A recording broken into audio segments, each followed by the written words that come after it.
1 Corinthians 3:16. Don't you know what yourself are God's temple and God's Spirit dwells in your midst? Sa Tagalog, hindi ba ninyo alam na kayo'y templo ng Diyos na nanirahan sa inyo ang kanyang Espiritu?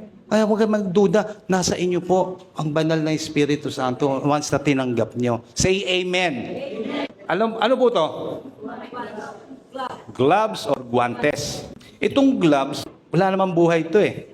Parang tayo, yung patay tayo, di ba? Wala. Kaya sira-sira kahit anong gawin natin, ang buhay natin, sadlak tayo sa kasalanan. Kaya wala, ganyan lang. Pero dahil nasa atin na ang banal na Espiritu Santo, ito ang mangyari. Ito, anong ginawa?